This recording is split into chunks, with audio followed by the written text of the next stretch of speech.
겸손과 기도. 찬미 예수님, 찬미 예수님, 한 주간 잘 보내셨어요? 집안이 어질러져 있습니다. 그래서 엄마가 들어와서 치워요. 1시간 뒤에 돌아와 봅니다. 또 어질러져 있어요. 왜? 어지른 건 엄마가 아니거든. 다른 누군가가 어질러 놓은 겁니다. 껍데기를 바로 세울 수 있습니다. 열린 문을 닫아 놓을 수 있고 추운 환경을 덥게 만들 수 있죠. 하지만 근본적으로 그걸 야기시키는 원인을 바꾸지 않는 이상은 반복되는 겁니다. 사람 마음속에 탐욕이 있기 때문에 아무리 겉으로 회초리를 들고 채찍질을 한다고 해서 그게 바뀌는 게 아닙니다. 내면에 있는 근본적인 것이 바뀌지 않는 다음에는 결국 반복돼서 다시 일어날 일밖에 안 되는 거죠. 공소를 사랑하는 마음이 있을 때 이 공소가 숨쉬고 생명력을 얻는 겁니다. 그런 마음이 없어지기 시작할 때 하나씩 둘씩 녹슬고 못 쓰게 되고 관심이 없어지는 거죠. 여러 군데가 마찬가지로 적용이 됩니다. 그냥 여러분들이 공소신자라서 공소를 대표로 예를 든 것뿐이에요. 집안에서도 자꾸 문제가 야기되는데 그걸 애써 무마 시킨다고 되는 게 아니죠. 아이들의 마음은 벌써 가출하고 싶은 마음이 가득한데 그걸 어떻게든 윽박지르고 위협을 한다고 해서 그 아이들이 안 나가는 게 아닙니다. 심지어는 강아지도 똑같이 행동해요. 나가고 싶은 마음이 벌써 마음속에 자리하면 이제는 나가기 시작하는 거죠. 아무리 막아도 소용이 없습니다.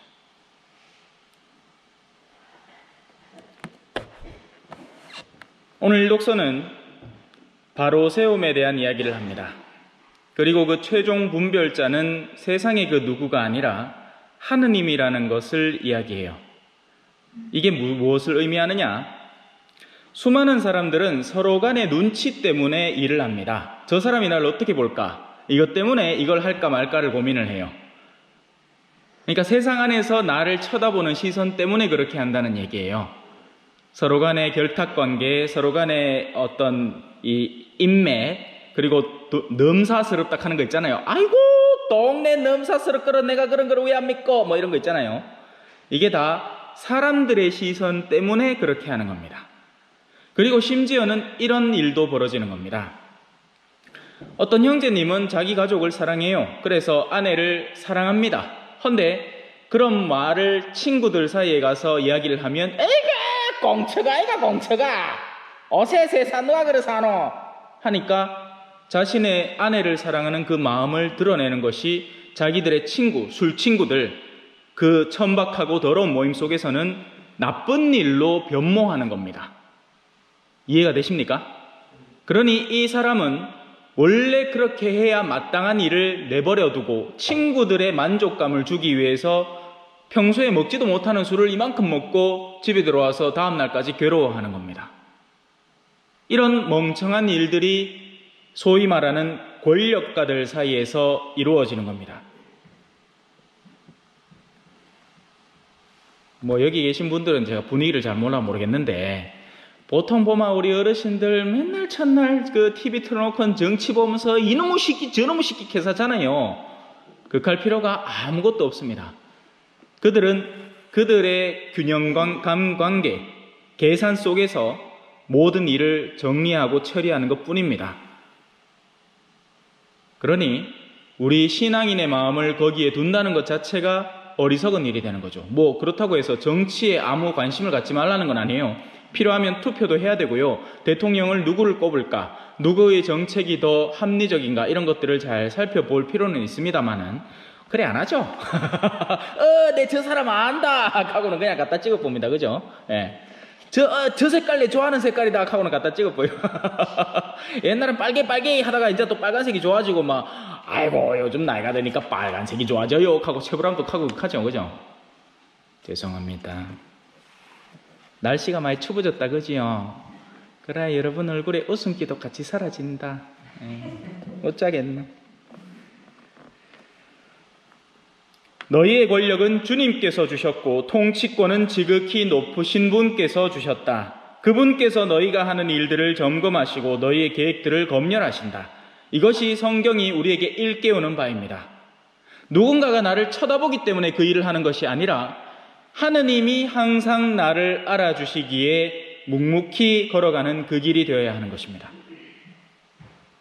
사람들의 어떤 말로 수군거리든지 그것이 상관할 바가 아니라 하느님께서 나를 어떻게 바라보고 계시며 나는 어떤 여정을 하느님 앞에 걸어야 할 것인가, 어떤 응답을 하느님 앞에 드려야 할 것인가. 여러분, 세상 조용하게 살려면요, 문 딱 닫아 걸고 아무것도 안 하면 됩니다.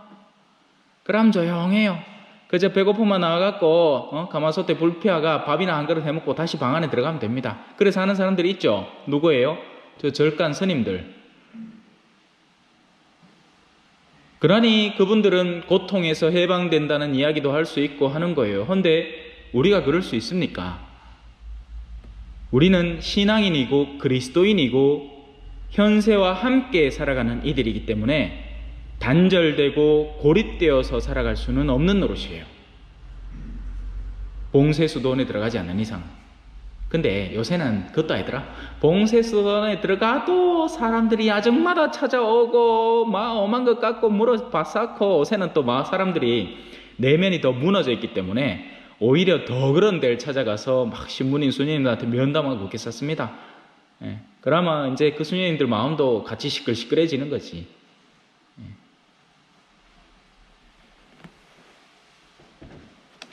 정령 높은 자리에 있는 자들은 엄격한 심판을 받을 것이다.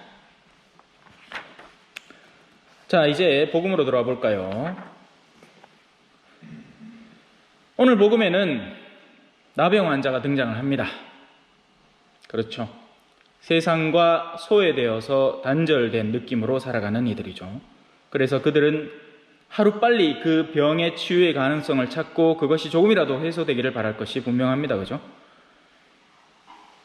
자, 그런데 이 일은 너무나 쉽게 일어나요. 이들에게는 왜? 메시아를 만났잖아. 딴 사람을 만난 게 아닙니다. 그죠? 세상 한 번 있을까 말까 한 메시아를 만났기 때문에 그 소망이 순식간에 이루어져 버린 겁니다. 사람의 마음속에는 여러 가지 욕구의 단계들이 놓여 있습니다. 그런데 몸을 불편하게 하고 나의 사회생활을 불편하게 하는 그것을 쉽게 해결해주는 1차적인 욕구가 있는 겁니다. 메시아는 그것을 해소해 주는데 그 어떤 어려움도 느끼지 않습니다. 이건 뭐 그냥 나병 환자가 문제가 아니라 죽는 사람도 말씀 하나로 일으키잖아요. 성경에서 읽어보셨죠? 네, 그게 사실인지 아닌지 사람들이 의심을 했어. 그렇지. 우리는 근데 부활하신 예수님을 믿고 있어요. 그죠? 하느님의 외아들에게는 다른 이의 생명, 잃어버린 생명을 되돌려주는 것 따위는 아무것도 아닌 겁니다. 그렇기 때문에 무슨 병을 치유한다 하는 것도 아무것도 아니에요. 마르코 복음서를 읽어보시면 아시겠지만 초창기에 예수님은 퍽 하면 치유하고 퍽 하면 치유하고 돌아다녔어요. 사람이 그분의 옷자락 술만 슥 만져도 치유가 됐다니까요. 예수님은 말마디로 치유를 했어요. 자, 그래서 나병 환자는 1차적인 치유를 받습니다. 그들은 가는 동안에 몸이 깨끗해져 버렸죠. 자, 첫 번째 욕구가 찼습니다. 예를 들면 나 배고프다 하는데 그 배고픔을 단순히 육체적인 배고픔으로만 해석하니까 빵을 만나요. 그러면 1차적으로 다시 안정을 얻고 자신은 편하다고 생각하고 살아가는 거죠. 과연 그럴까요? 인간에게 있어서 그 1차적인 욕구밖에 없는 걸까요? 그래서 그 중에 10명 중에 9명은 자기가 욕구하는 것을 받자마자 원래 삶의 자리로 돌아갑니다. 뭐 어떻게 됐겠어요? 그 성한 몸으로 술집도 가고 다방도 가고 휴게소도 가고 두바이 노래방도 가고 그랬겠지. 예전에는 못 가던 그런 이 삶의 쾌락들을 다시 누려야 될 거 아닙니까? 그죠? 우리 어르신들 뭐 농담처럼 가잖아. 아이고 내 빨리 가야 될 낀데 한데 실제 마음속으로는 오래 살고 싶죠. 근데 또 오래 사는 것도 그냥 목숨만 유지해갖고 덜덜 떨면서 사는 게 아니라 여기도 여행 다니고 저기도 여행 다니면서 재밌고 즐겁게 오래 살고 싶은 겁니다. 1차적인 욕구인 거죠. 성지순례를 가도 성지순례 가면서부터 맥주캔 까갖고 술도 안 준다고 난리를 지기는 어르신이 있지 않는가 하면 실제 있는 일이에요. 예. 맥주 한 캔씩만 준다고 성질을 내.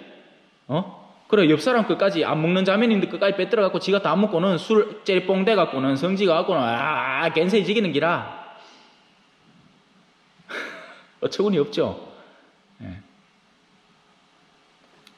1차적인 욕구가 채워졌습니다. 그리고 9명은 니네 언제 만나다. 저마다 자기 삶의 자리로 돌아갑니다. 한 명이 돌아와요. 사마리아 사람이야. 사마리아 사람이라는 말의 의미는 우리나라로 치면 일정시대 때 일본 사람 느낌 정도 됩니다. 조국의 원수죠. 예. 잡아치겨야 되는 인간들입니다. 느낌이. 하지만 그가 이방인에게 돌아오는 거예요. 그러니까 사마리아인의 입장에서는 예수님이 이방인이니까, 예수님의 입장에서는 사마리아인이 이방인이고, 그리고는 고맙다고 감사를 드리는 겁니다. 원래 미사는 그런 느낌으로 와야 마땅한 곳이에요. 왜? 우리에게 허락되어 있지 않던 영원한 생명을 예수님께서 우리에게 선물해 주시는 자리거든요. 말씀과 성찬의 식탁으로 우리에게 당신의 몸을 직접 주면서 자, 이거 받아 먹고 너희 영원히 살렴 하는 곳이기 때문에 미사는 감사가 되어야 하는데, 오늘날 미사는 어떤 느낌이에요? 아이고 가기 싫어. 그래도 주일 미사 안 가면 지옥 가겠지? 지옥 안 가려면 아이고 그래도 가야지. 이런 느낌입니다. 일종의 보험 상품인 거지. 예? 갑자기 급하게 상당하면 당황하잖아요. 그러니까 상조보험 이런 거 들고, 교통사고 나면 갑자기 이제, 병원비가 많이 들기니까 혹시 모르니까 병원 보험 들어놓고, 예. 암보험도 들고, 뭔 보험도 들고, 줄줄줄줄. 그렇게 해놓고는 한날 한시 후 간디. 팀이야, 얘가. 자기에게 뭐가 기다리고 있는지도 모르는 채 그냥 막, 보험사 좋은 일만 실거시기 주고는 그냥 한날 후 갚고요. 예. 물 마시다 가는 사람도 있더라. 내가 봤다. 내가 직접 본 건 아니지만, 우리 볼리비아 동네에서 그래 갔어요. 아침에 이래 물 먹다가 갔는 게라. 오늘 복음의 핵심은 후자에 있습니다. 10사람이 깨끗해지지 않았느냐? 9은 어디에 있느냐? 이 외국인 말고는 아무도 하느님께 영광을 드리러 돌아오지 않았단 말이냐? 과연 우리는 하느님께 영광을 돌려드리려는 시도를 하고 있을까요? 왜? 거기에 비밀이 숨어있기 때문입니다. 일어나 가거라. 내 믿음이 너를 구원하였다. 신부님, 나병에서 나은 게 구원 아닙니까? 아닙니다. 나병을 가지고 있어도 구원은 필요하고 나병이 없어도 구원은 필요한 겁니다. 구원은 우리의 영혼이 하느님의 영원한 생명의 나라에서 안식을 누리는 것을 구원이라고 말하는 거죠. 그래서 십자가 오른편의 강도는 구원받은 사람입니다. 반면 그 수많은 대제사장들과 동네 유지들, 율법학자들, 바리사이들은 그 구원에서 배제된 이들이었죠. 얼마 전에 복음을 읽어보셨는지 모르겠지만 너는 구원에서 멀리 있지 않다라는 말을 듣고 있는 겁니다. 다른 이들은 이미 구원 안으로 들어와 있는데 이 사마리아 사람은 구원을 받았는데 수많은 이들이 구원 근처에서 서성이고 들어갈까 말까 조율하고 있는 거죠. 그러니 그 결정적인 특징이 뭐냐? 마음에 기쁨이 없습니다. 여러분, 성탄절이 이제 좀 다가오잖아요. 선물 받는다고 기다리는 아이의 마음을 보신 적이 있나요? 엄마, 난 뭐 줄 거야? 이번 성탄절에 내 갖고 싶은 거 줄 거야? 막 가슴이 콩닥콩닥거리고 막 기뻐하죠. 하지만 우리 신앙인들은 이미 지쳐버렸습니다. 쳇바퀴처럼 돌아가는 전례 속에서 그저 무의미한 반복적인 행위만 할 뿐 마음속에 기쁨이 없는 거죠. 왜? 그 증거가 뭘까요? 내가 진짜 좋고 아름다운 게 있으면 어떡하겠어요?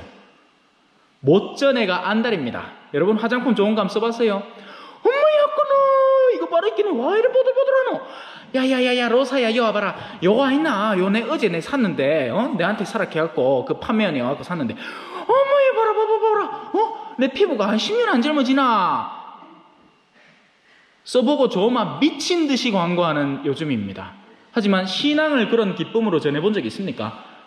겁나죠? 성당 가자 간부락 할까봐 욕이나 하지 않을까.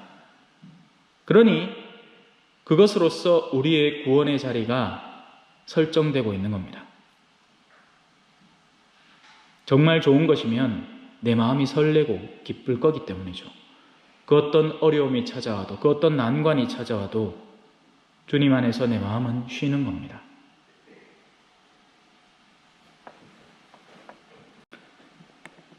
모든 일에, 오늘 복음 환호성이에요. 모든 일에 감사하여라. 이것이 그리스도 예수님 안에서 살아가는 너희에게 바라시는 하느님의 뜻이다. 아멘.